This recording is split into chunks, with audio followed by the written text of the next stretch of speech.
We're about to go back to a time when football was a different ball game. Today, it's a corporate industry, a business designed to make the rich richer and the fans fork out. The players are overpaid and the agents have taken over. Diving, corporate hospitality and officious rule makers have scarred the face of the beautiful game. Football has gone soft. But it wasn't always like this. In the 70s and 80s, football enjoyed a golden period. Tackles were hard, hairstyles were shocking, and balls were bigger. 30 years ago, Britain was a very different place. There was no satellite TV, mobile phones, or World Wide Web. The world of football was also very different.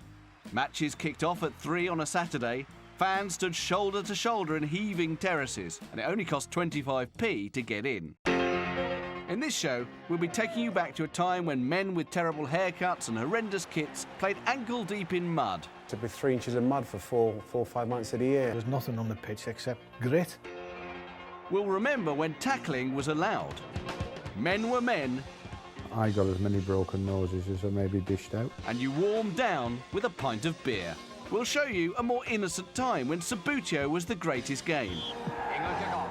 Panini ruled the playground, and the most pornographic thing in the game was the shorts. They were a little bit tight, let me tell you. I think if you walk down the street in a pair now, you get arrested. And not only that, but the FA Cup actually meant something. You dream winning the FA Cup. Magical day, the FA Cup final. In short, football today is just not what it used to be. Today, football is fast and athletic, and the Premiership is full of global superstars. But the game in the 70s is remembered as a glorious and innocent time. Take you a little bit back down memory lane from our point of view. In the 70s, it was great. We were players trying to become stars. You know, today we're stars trying to become players. It was a golden era, probably a platinum era. Football was better in the 70s and 80s because I was younger. Football, to me, is the 70s. In my imagination, pictures are brighter, the football was better, the kits were nicer. Basically, the 70s was jumpers for goalposts. Played football on the backfield. I lived, 20 years aside. You packed in on the terraces. You could smell the stale smoke from coming out the terraces. You could turn up at 5 to 3 and just queue up at the turnstiles to get in. All those days of yesteryear. You could smell the urine wafting over from the toilets. Those days are gone. Happy days. It was better in the past. Football was better in the 70s, as simple as that. I couldn't agree more. Standing in the crowd, drinking in the smell of piss, sounds just perfect. Still, at least you could set your watch by the referee's whistle. 3 is a magic number. Gone are the days when we all used to love Saturday 3 o'clock. Everybody played. I just feel instinctively that all games should kick off at the same time and it should be 3 o'clock. Everybody used to love that. Those days was absolutely fantastic. 3 has a magic number. When we were due to kick off at 3 o'clock, it was 3 o'clock, and if it was a midweek match, it was 7:30 kick off, it was 7:30 kick off. Now it's Friday night football, Saturday morning football, Saturday night football, Sunday morning football, Sunday afternoon football, Sunday night football, Monday night football. Come on, Bazza, you've missed out Tuesday night football and Thursday. You buy a season ticket today to watch your team on a Saturday. They're not playing on a Saturday, they're playing on Monday night.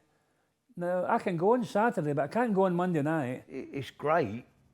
If you're a football fanatic like me, I watch as many games as I can. I love watching all the games over the weekend.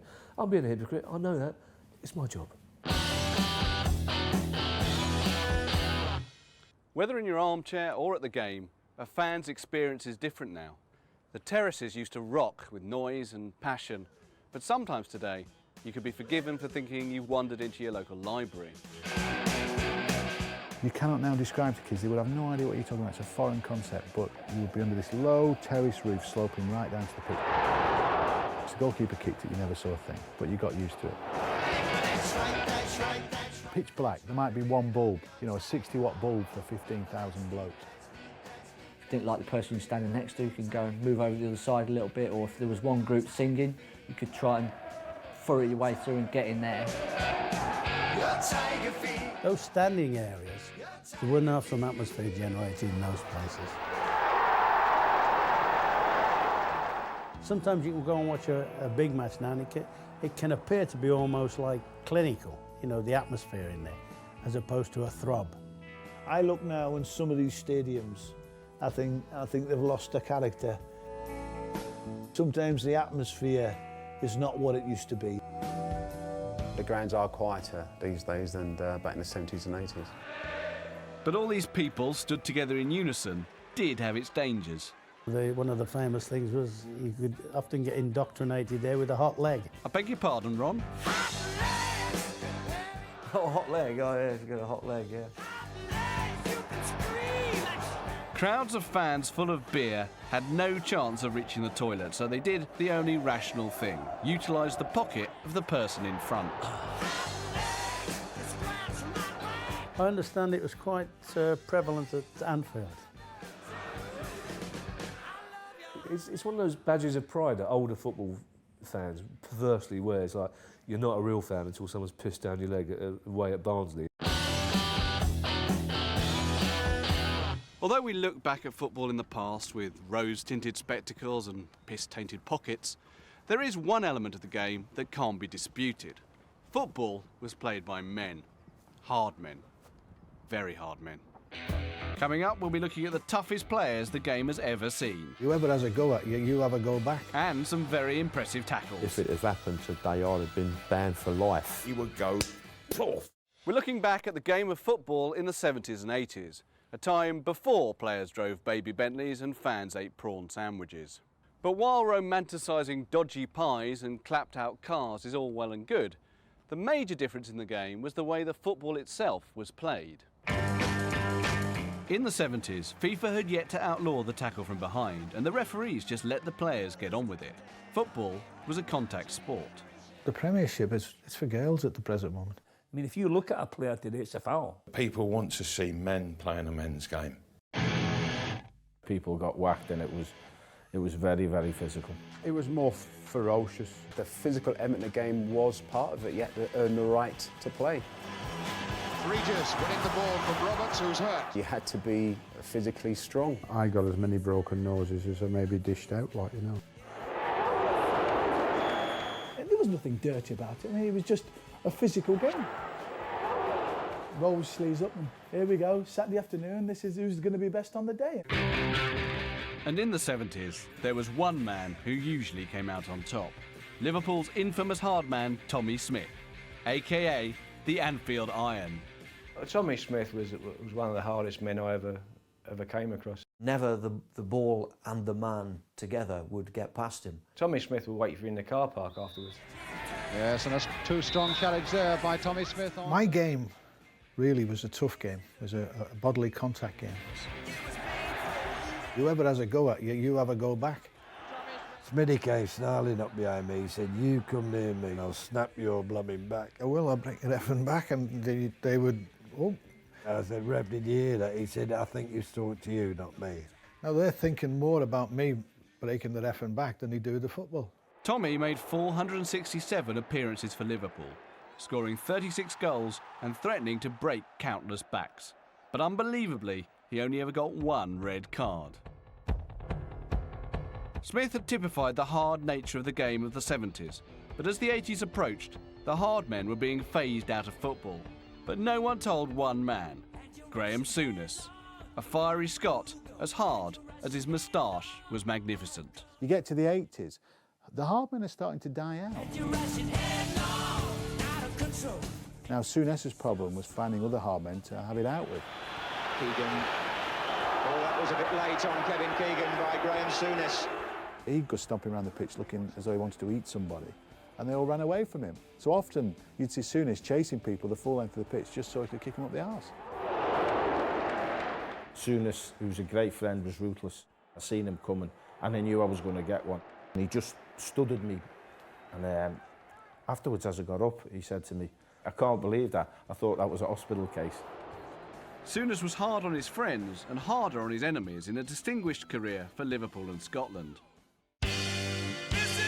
While Souness was a throwback to a bygone era, in the mid-80s a modern hard man arrived who had it all.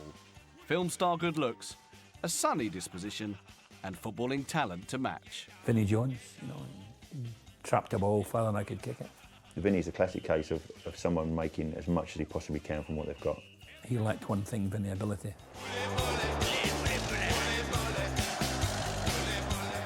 Whereas today, a player like Vinnie would never have made it, in the 80s he forged a career at the top, based entirely on brutal fouls and intimidation. I think Vinnie Jones would terrify me. He put a fear God into the opposition. Not so much that he's prepared to go in at head height with his studs, just that he looks slightly unhinged.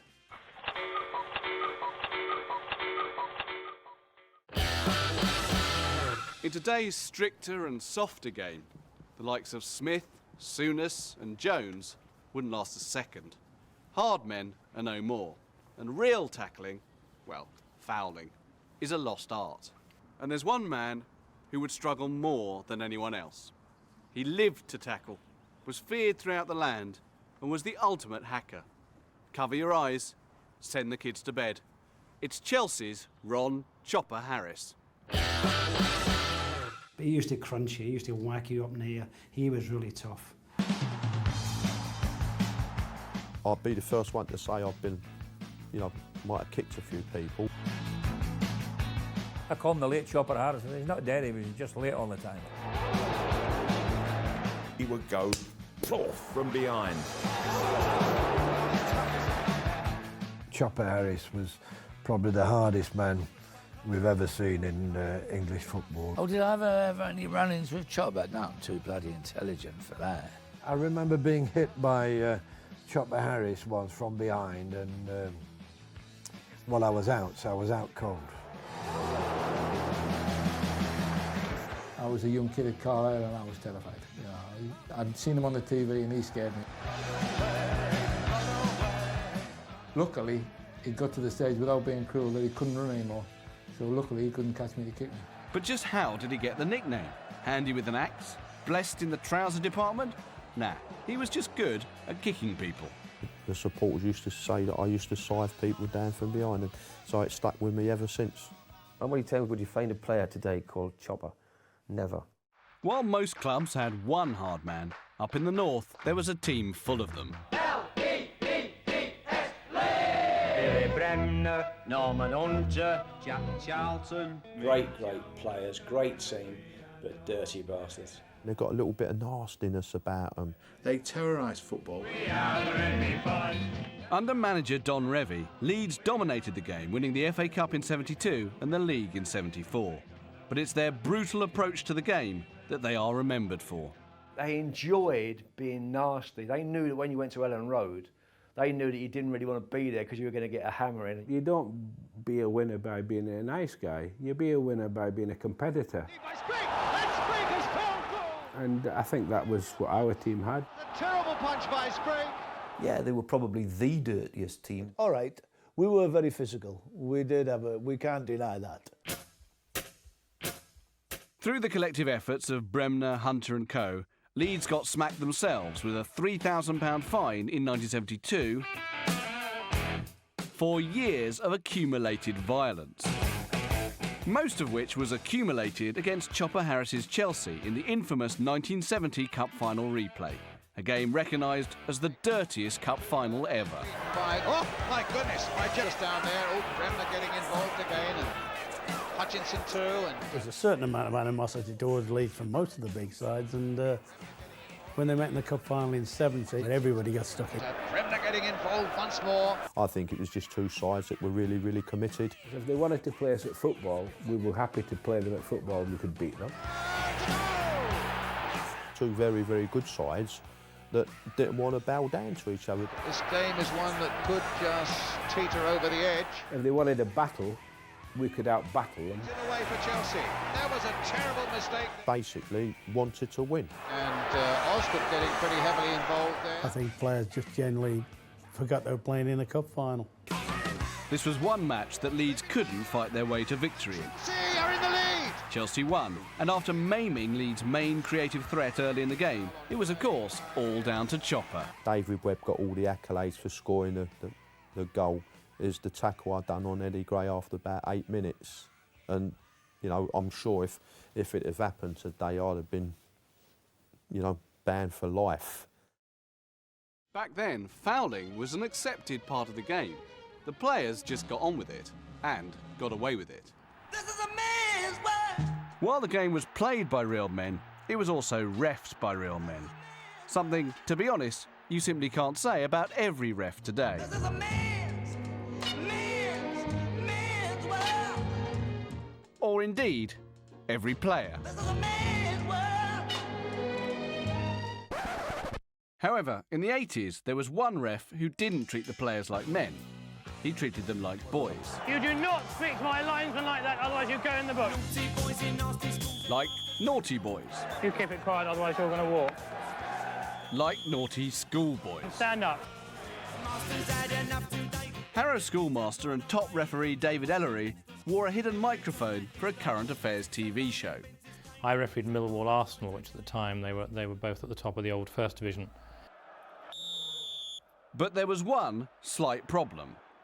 Both clubs had been told beforehand that this experiment was taking place. Arsenal forgot to tell their players. Actually, I don't think I did know that he was mic'd up.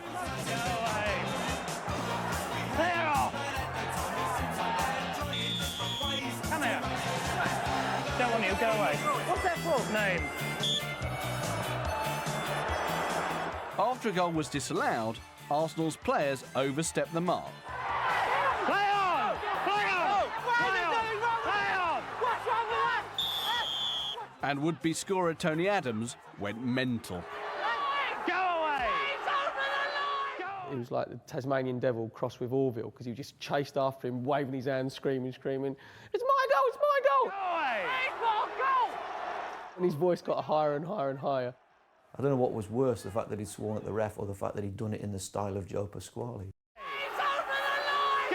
And to cap it all, Adams called the respected ref the C word. No, not that C word, the one you must never call a ref.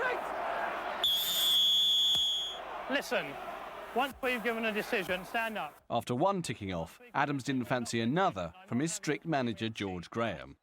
So George said to him, "What you say, Tony? Did you swear at him?" He went, No, I didn't swear at him. He said, "Did you call him this and that you called him?" No, I didn't call him a cheat. Tone, I think you better change your story. And I said, well, because David Ellery was mic'd up. We thought it was absolutely, hilarious.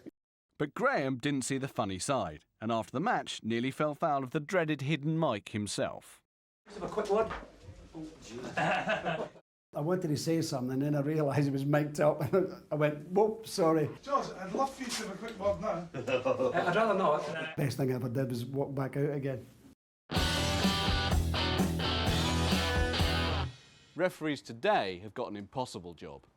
Pressures have increased, and every decision is scrutinised by a multitude of cameras, journos, punters, experts, and Mark Lawrenson.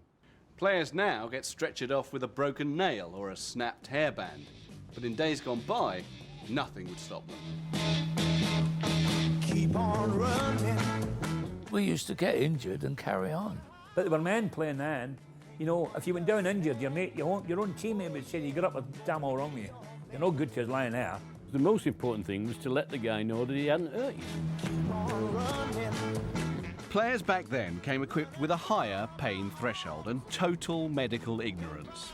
Groin strain? What's a groin strain? Hamstring? Never heard of a hamstring. Cruciate ligaments. We didn't have those in our days. Metatarsals, there's a lot of them about. I didn't hear about them in the 70s. We didn't have them. I always thought a metatarsal was a foreign car. In one game, a fella, Portuguese winger, went over the top. He snapped the end off my kneecap. Play on, don't you? unless you had a broken leg and it was in different pieces, the only time you'd be able to get off that football field, I think. Players in the 70s put their bodies on the line, but today's footballers have different ideas. You can't generalise, but there's a lot of fairies. A lot of fairies. I'm being kind to them when I say that, you know. They're all about nagging there to get somebody sent off. As soon as you see them sent off, they're up and running, and there's nothing wrong with them, you know.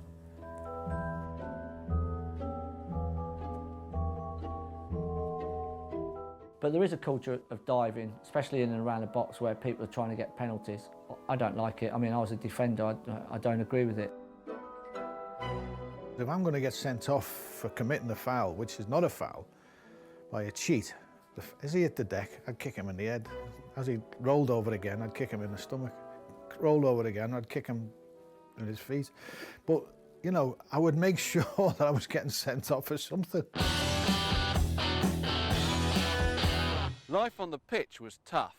If you weren't busy kicking someone, you were getting chopped down yourself. Luckily, life off the pitch wasn't quite so dangerous. Today, it's all roasting and homemade sex videos, but back then, it was more like a pint down the pub with the missus. We've been taking a look back at the glory days of football in the 70s and 80s. While much about the game has changed, one thing remains constant. Football has always been played by testosterone-fueled young men who enjoy life and get up to no good. The difference in the 70s was they got away with it. Footballers today try hard to be style icons and part-time playboys, but the mould was set in the 1970s when players pioneered the trend of dressing in the dark.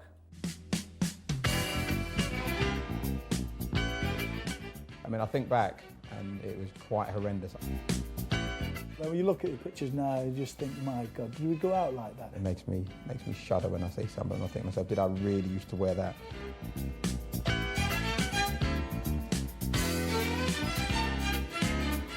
And the lapels on your jacket or your shirt, huge things. Wind blew to it, you could bloody take off, I think, with some of them. The lapels, the shoes, the flares. You can see why I never pulled any birds in them days. Ridiculous, but it was the times, and we just enjoyed it for what it was at the time. That was the time, that was the place, and that was the moment. But looking good took more than just clothes. It took a cracking hairstyle. The 70s was the first time it was socially acceptable for men to have lots of hair, and the footballers went for it big style. In today's game and society, having no hair isn't such a bad thing. It can even be stylish. Back in the hair-obsessed days of the 70s, the follically challenge had to go to extreme lengths to fit in, and none more so than Chelsea's John Dempsey, aka Dempsey and Hairpiece. John Dempsey was very thin on top, but used to let his hair grow really down to his shoulders. He had a couple of strands that used to do the old Bobby Charlton. I think he's the one that, the most outrageous one I've seen down here. He used to get a little bit uptight. If you wanted to upset Demps, you used to just mention about his hair, like having no hair, and he used to get a bit agitated. It does worry us really that, you know, maybe one day I might, you know, I hope it never happens, but I may be forced out of the game and... Oh, it's not that bad, Demps. Actually, maybe it is. Good lad, Demps. Good lad. At the other end of the scale was a man with so much hair he couldn't decide what to do with it. He didn't have a bad haircut, he had two, and both at the same time. Chris Waddle. I had a mullet, obviously, which is quite famous now. A bit like a short haircut, but with a long haircut at the back, which was permed. I ran out to St James's Park when I had it done. We'd hear like, look at his hair. He takes a hell of a lot of stick every time I see him, I must admit. It's harder to know what to forgive Chris Waddle for, really. The penalty missing the World Cup semi-final in 1990, or the fact that he had a mullet. But Waddle had a perfectly rational reason for his bewildering barnet. I just did it because I had short hair and I got injured, and I had long hair and I got injured, so I thought if I combine the two, I might be all right. And I never got injured. So that's why I had my mullet, and everybody thought I had it because of a fashion. We believe you, Chris. While Waddle was a mullet maverick, There was another hairstyle that kept popping up all over the place, but mainly at Liverpool, where a bubble perm came free with the kit. I think it was a Liverpool side where about 10 out of 11 players went out on the pitch, you all had perms. You got Terry Mack and Graham Souness, who were almost indistinguishable from one another, and it sort of became a Scouse trademark. It shouldn't be laid to rest the fact that at one time Peter Beardsley had a bubble perm. I have to be honest, I had one for 6 weeks. It was the worst thing I ever did in my life. Although he did admit himself that it was minging. Luckily, there ain't many people seen it. You're going to tell me you've got footage of it now, aren't you? Thankfully you haven't. It's impossible. Nothing's impossible, Peter. While the players did their best to look good, there was one man who consistently foiled them. The kit man.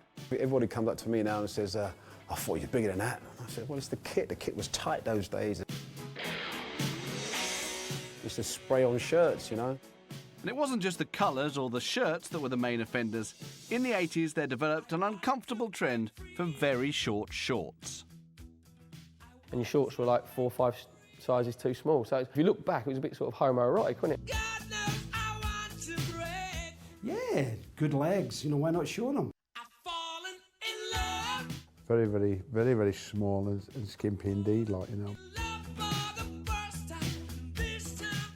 Now, the kit came out, you didn't have any say then. Later today, you know, the players can say, oh, I want baggy shorts, I want long shorts. There's your shorts, put them on. Fight for the biggest size. And there was one player who clearly lost every single fight. John Barnes. Barnesy had huge legs, Barnesy, as well, you know, and when he rolled the shorts up, I mean, it was literally like a bit of some spray-ons that he was wearing, to be fair. Those tight shorts were like fashion in those days as well. I mean, I remember seeing a picture of Peter Reid with that blue kit on, with those shorts on. They were a little bit tight, let me tell you. Glenn Hoddle used to look all right in them, but certainly not Peter Reid. Oh, it's embarrassing. I think if you walk down the street in a pair now, you get arrested for obscenity. While the fashion police should be hot on Peter Reid's tail, footballers are normally trying to chase some of their own. Good-looking young players have always been a magnet for high-heeled, low-moralled young ladies, but while today a kiss-and-tell story will bring shame, back in the 70s conquest was celebrated. The music and the fashion and everything was psychedelic and so outrageous. It was one of those times where there was so much happening. You get a group of guys going out and having a few beers and anything can happen.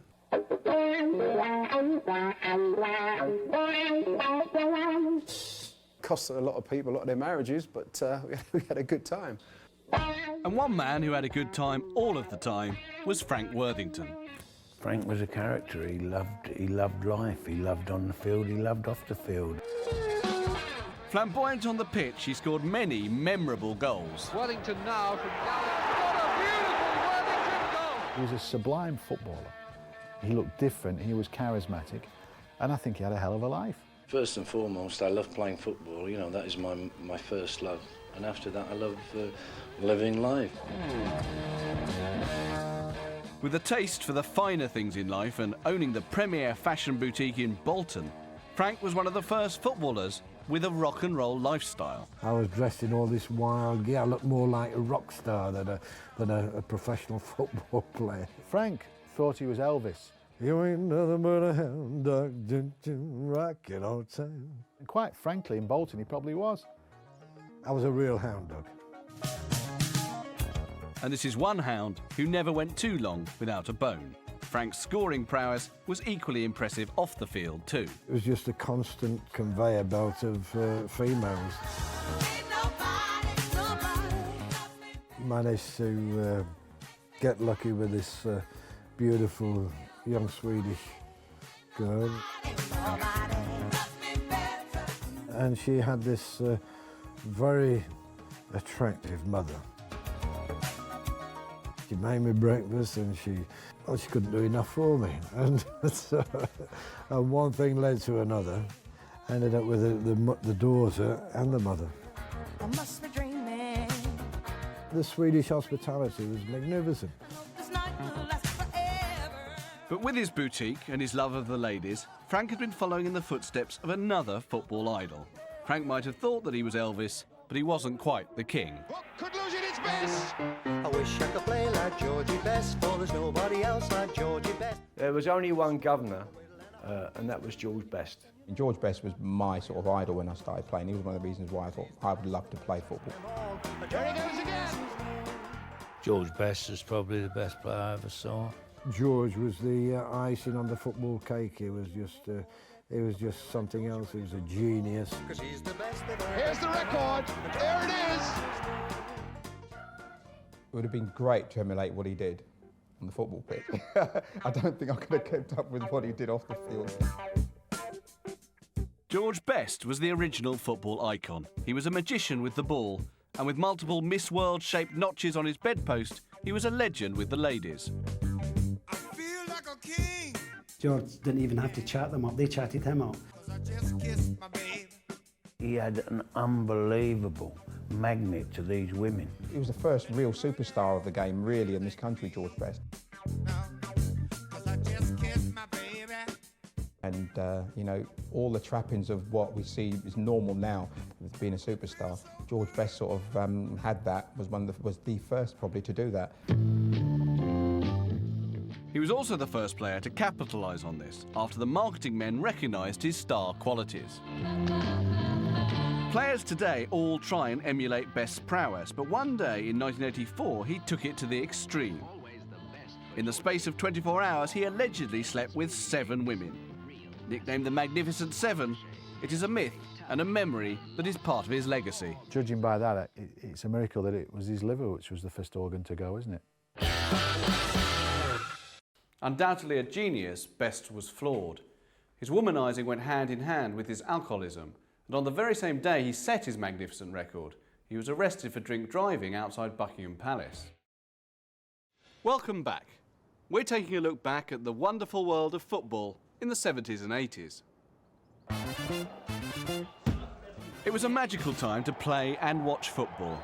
It was a golden era, probably a platinum era. Football was better in the 70s and 80s because I was younger. Happy days. But today, something from the game has been lost. We were players trying to become stars, you know. Today we've got stars trying to become players. In my imagination, pitches are brighter, the football was better. In the 70s, the players were harder. The physical element of the game was part of it. You had to earn the right to play. The Premiership is for girls at the present moment. A lot of fairies. I'm being kind to them when I say that, you know. The hair was wilder and the shorts were virtually obscene. If you look back, it was a bit sort of homoerotic, wasn't it? One of the major differences in the game is that today every aspect of the players' lives is controlled. In the 70s, they had freedom to do, eat and even drink what they wanted. Associated playing a game, to going out together and having a drink and enjoying ourselves. Footballers in the 70s celebrated with a drink. A few drinks, a few cocktails, a few shorts. The problem was they celebrated winning a toss with a drink, they celebrated winning a throw-in with a drink. Or drowned in our sorrows a little bit if we got beaten. It was Thursday work playing football.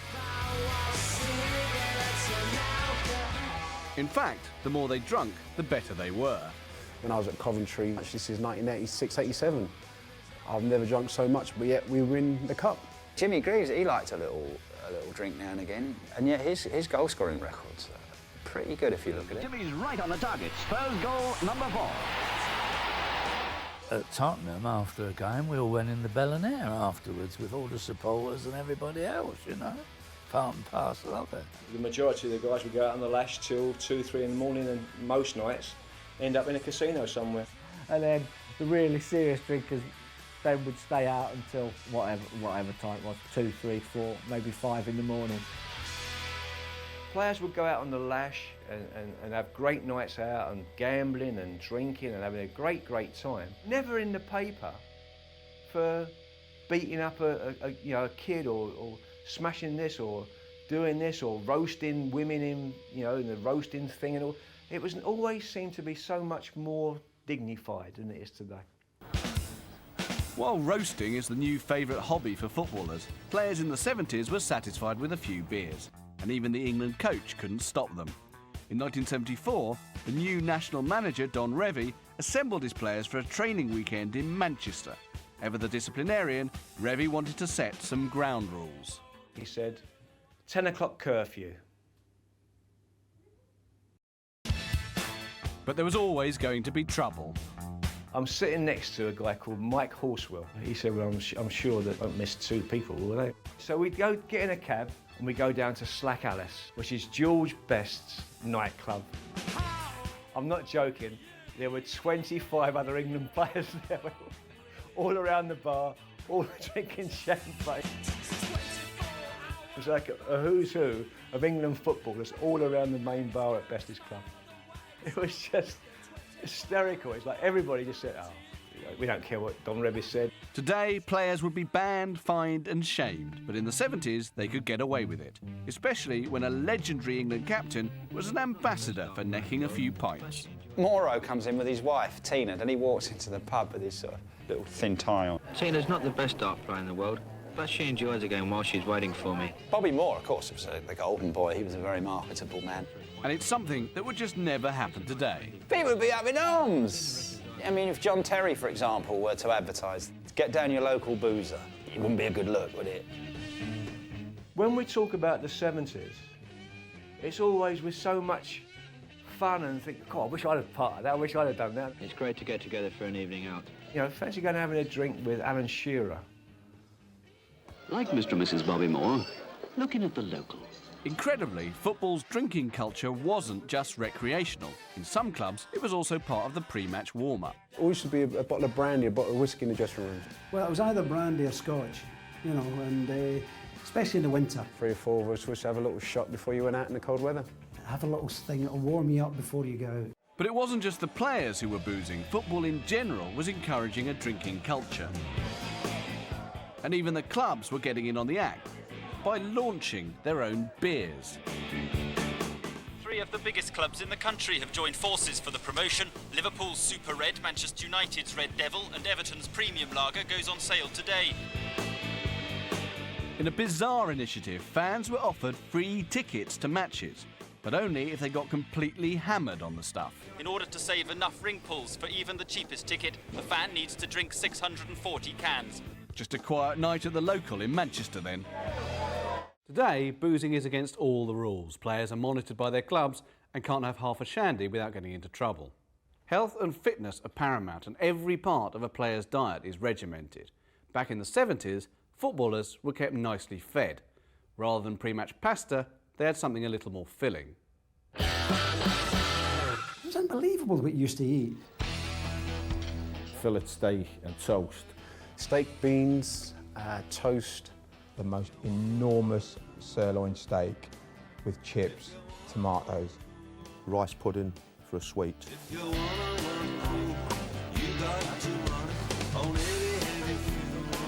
But little did you realise you were still digesting it about here by about 3:30 in the afternoon. And we all got to the game and we'd all be like, oh. Unheard of now. Absolutely unheard of that you have a steak 3.5 hours before a game.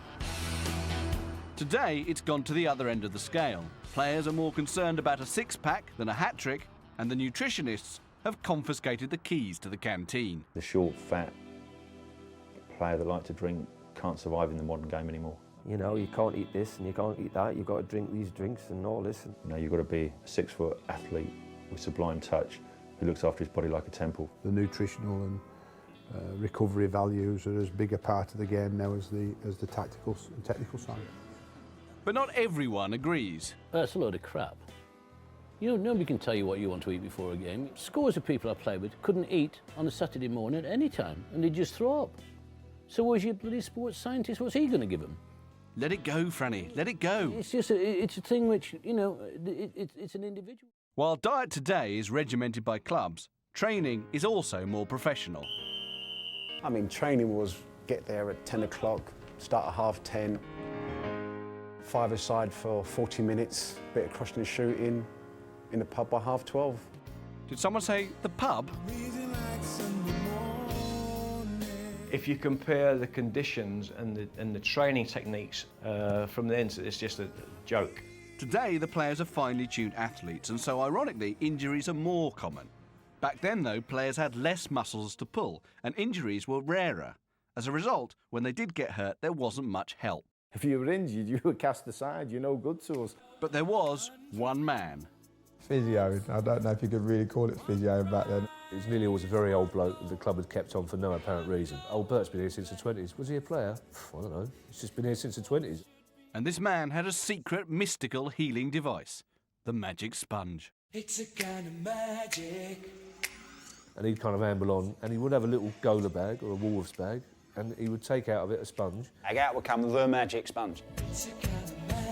You just squeeze it over the injury, and that's supposed to make it better. Whether you got kicked on the head or, you know, on the knee or that, they just used to put the old cold sponge to your head and the lads used to jump up and away they go. But what was the secret of the sponge? First words were, get up, there's nothing wrong with you. Cold water, ice cold water on you right away, that brought you to your senses. Let's say you get someone getting an injury in the groin area and you see the magic sponge go on there, and then you go down and get an injury, and that same magic sponge should be coming on your face, and somehow it doesn't seem right. Not so magic now. There was one club, however, who were keen to be at the forefront of medical care. In the old days, it used to be sponge, cold water and hope. But now we've learned a thing or two, we go on courses. In 1976, Chelsea invested thousands on some cutting-edge physio technology to advance on the traditional freezing wet sponge, like hot water. Why is it important to come in here to these hypothermic baths? It's easier to do movement in water, a lot easier. Sitting in hot water with John Stapleton. What will they think of next? And it wasn't exercise that gave the players a healthy glow. They used to do things that were completely strange to footballers. It was the space-age sunbed, complete with futuristic goggles. You used to have to stay there with the goggles on for 30 seconds or a minute, whatever it is. One or two got burnt as well, because you know what it's like, they stay in there a little bit longer and you come in the next day with all your face burnt to a cinder. A hard man on a sunbed. Chopper Harris. Copper Harris, more like. You know, after a while, it was, you know, nobody used to, you know, even bother to do it. Yeah, all right, Chopper. But even the Chelsea medical revolution couldn't help one man, our mate John Dempsey. Went over my ankle, which caused, me to have Achilles tendon trouble. They take a little bit of bone off the hip, then all of a sudden I started to get, a pain in my ankle. So I had to have a bit of bone taken out of that ankle. At the moment, I've got a bit of a knee trouble. Another session in the hot tub and 10 minutes on the sunbed will fix that, Demps. But if the condition of the players was poor, the state of the pitches was even worse. One thing that is much better in the game today. They play on a bowling green and they play with a bloody balloon. Pitches are far, far better now. Brilliant now. It was very rare you got a decent pitch, but that was the norm. Nowadays it makes headlines because there's a bad pitch.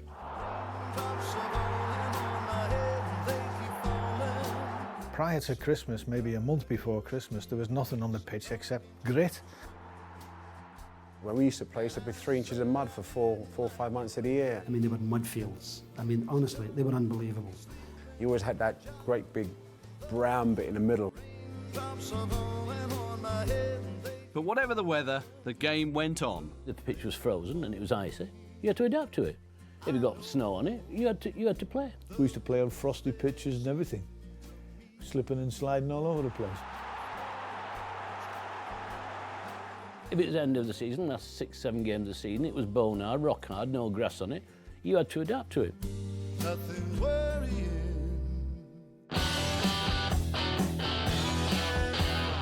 Still to come, we relive the days when young men everywhere would spend hours in their bedrooms flicking small men. And we meet the pioneers of TV punditry. Good evening. Today's European Cup draw pair, the champions of England. Lawrenson, watch and learn. We've been looking back at a time when football was a game full of vibrant characters fed on a diet of steak and ale. More importantly, though, it was a time when it really was the people's game. But while the atmosphere and experience of being at a match in the 70s was something special, football did have its problems. In particular, the growing threat of hooliganism.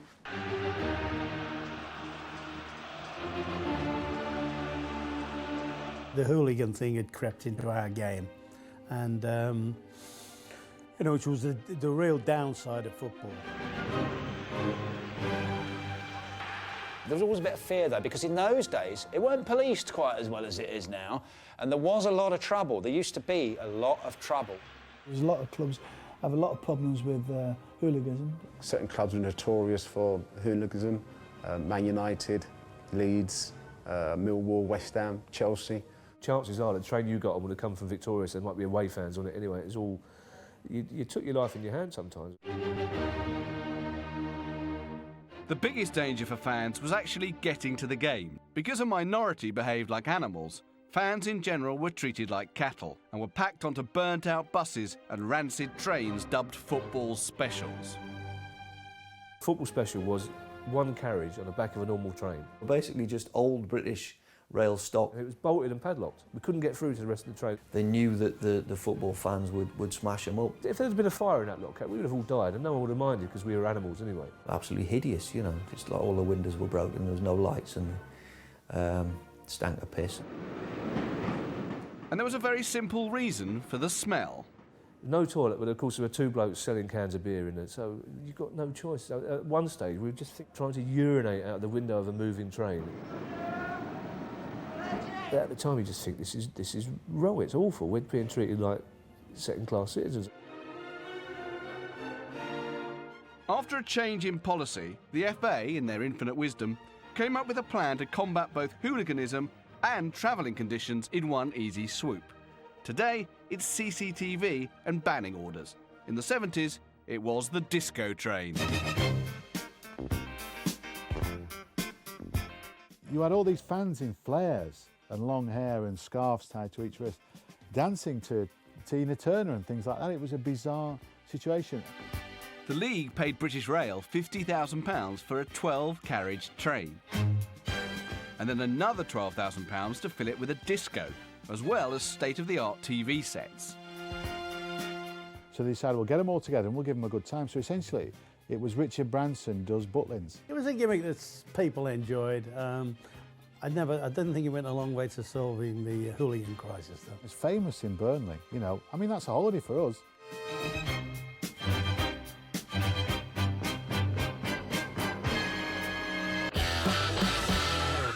For some reason, a mobile disco failed to solve the problems of violence surrounding football. But if pissing out of a train window before running away from a vicious mob didn't appeal, then all was not lost. Football was becoming more and more commercial, and fans could experience the excitement of match day without having to leave the sanctity of their living room. Today, fans have a multitude of ultra-realistic football games on any number of consoles. For kids today, it's all virtual. The players look real, the atmosphere sounds real, and you control them all. If I'd seen them when I was 7 or 8, I'd have freaked out. Gone, what is this? What are the men on my TV? And I can make them move. My kid gets on the computer and I'm downstairs and the commentary's so realistic, I think there's a match on. I end up rushing upstairs, who are you watching? And it's him. It's him with some super team he's invented. Remarkable goal! In the 70s, though, it was slightly different. Subbuteo brought the game of football to carpets and tabletops across the nation. I don't know anyone who hasn't played Subbuteo. Everybody plays Subbuteo. Here we are at the Subbuteo Stadium. We had a league in our street, Subbuteo League. We even had 2 divisions at one time. Here come the teams. It's England versus Brazil. The whole country had gone Subbuteo crazy, although some people more than others. I just got into this whole fantasy world of Subbuteo. England shoot. What a save, and it's a corner. I spent many, many hours with my sort of Subbuteo leagues. It's sad, really. Absolutely. No wonder I'm so dysfunctional now. England take the kick. It's pushed away. It's a goal. So it's 1-0 to England. I had the floodlights, I had the fences, I even had the television gantry. Why on earth you'd want to buy Subbuteo floodlights? When we had a kid at our school, we had a lot. Subbuteo floodlights, Subbuteo dugout, Subbuteo managers in, Subbuteo fan. What the... You know, have you got Subbuteo fans behind the goal for? Preposterous idea for a game. Do a bit of flicking, miss, you'd finger it, oh, God, that hurts. Subbuteo mirrored the real game. Players even had to deal with such issues as dodgy pitches and horrendous injury. There was controversy. You know, one of our lads in the league always refused to iron his pitch. And that caused, there was an FA inquiry about that. I used to play on the floor as well, and you kneel on them sometimes, and that was just heartbreaking. You have to glue them back together. They never flicked the same when they had big globules of glue around their feet. You know, so by the time anyone who went in hard on them, they'd break again. But that's like real footballers, isn't it? And it wasn't just the plastic players that were at risk. As Subbuteo spread and a national league began, top players had to protect themselves. The index finger of Graham Jones, the English champion, is covered against accidents to the extent of £20,000. A flicker was susceptible to all manner of horrific injuries. The main injuries come to the nail, a split nail, and that's you're out of the competition. 20 grand? That's one expensive manicure. If you weren't into Subbuteo, then you were stuck. In the 70s, there were no live league matches on TV, and the armchair fan hadn't yet been invented.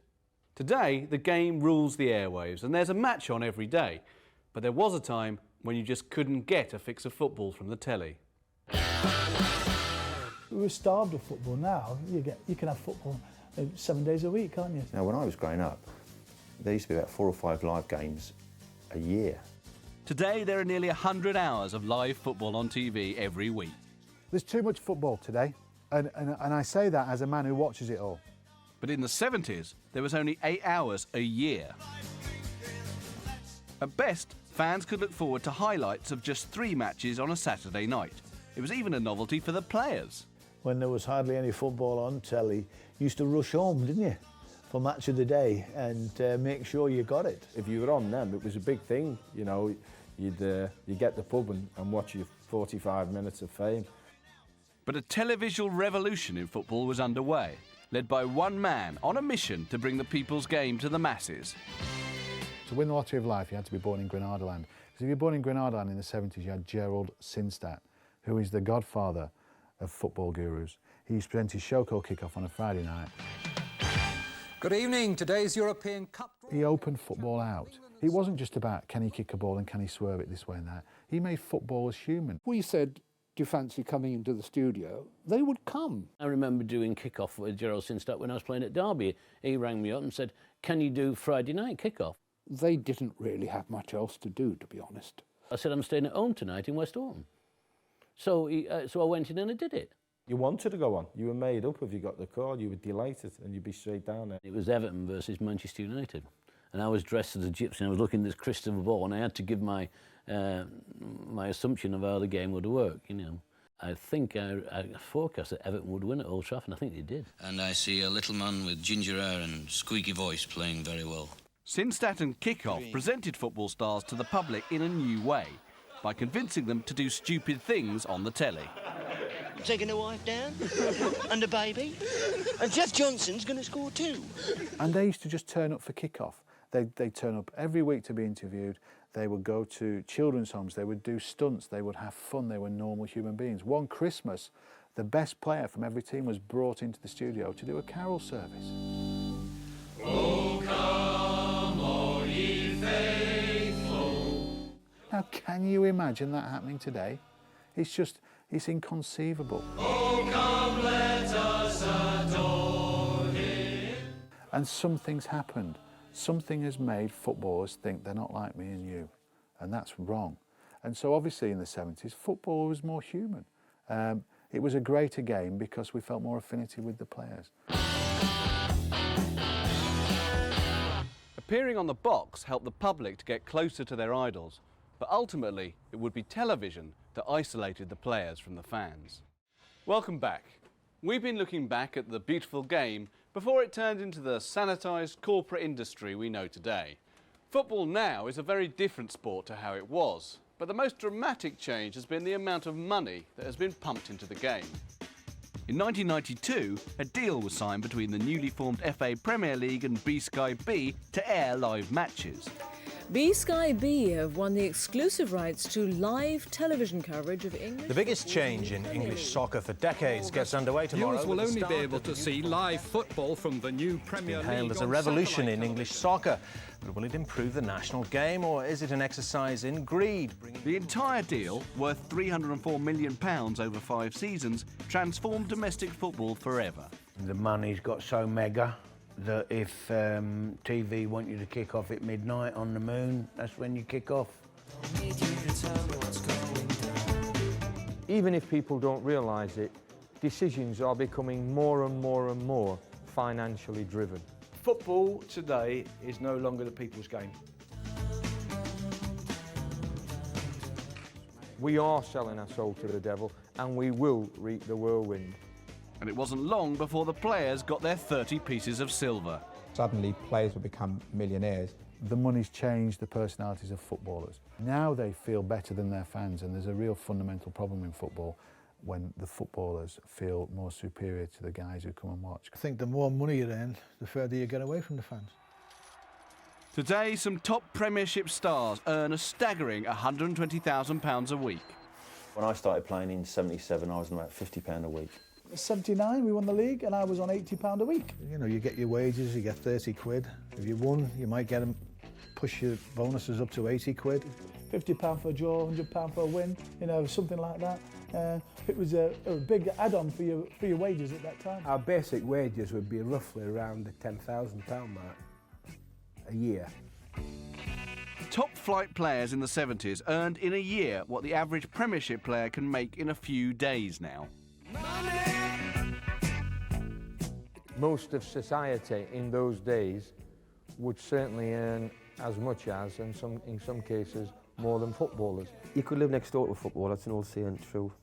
Where today they live in mansions and whatever. They can't identify with the modern footballers these days. They just can't. Footballers are arrogant, and it can only be the money that's made them arrogant.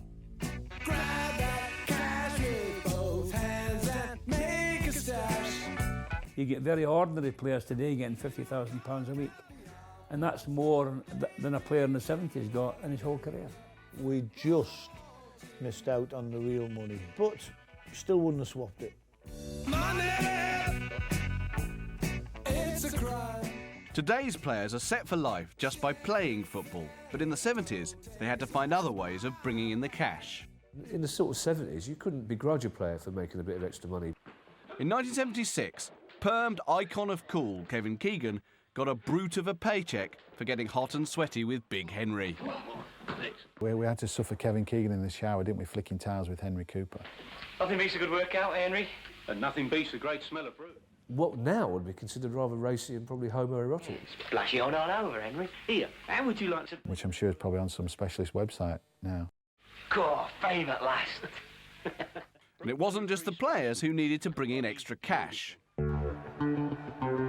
In 1978, Kettering Town became the first club in the British game to sell the shirts off their own backs. I couldn't stand the idea of shirt sponsorship. Clubs were looking for other ways of getting more revenue. And it wasn't long before the big clubs caught on to the money-spinning idea. As Liverpool come along with Hitachi on the shirt, it's bigger than the club badge. And Liverpool weren't the only ones to buy in and sell out. The floodgates were open, and football was becoming less about the game and more about the money men. We've got to get to the best return from our capital investment here. We feel there's so much to offer here for a potential sponsor that we're not going to sell ourselves cheaply. Sell ourselves cheaply. Sell ourselves cheaply. Well, football and finance go together. You can't have one without the other. Very quickly, the suits were taking over. Goal!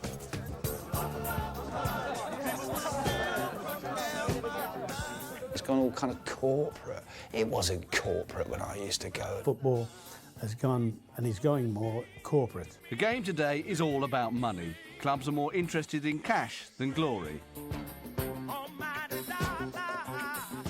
Finishing fourth in the table and qualifying for the Champions League is even a priority over winning the FA Cup. I think you should about priorities now, and priorities are where the money's at, and it's the European Cup. I love, showing your grandchildren medals.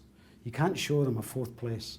It's lost probably 50% of its glamour and 50% of its value. But back then, the FA Cup was the heart and soul of football, and the final was the pinnacle of the season. That was the glamour day. That was the day of glory. I always wanted to play in the FA Cup final at Wembley and score the winning goal. That was the romance that football was all about. It was an occasion. It was a national occasion. And what a save!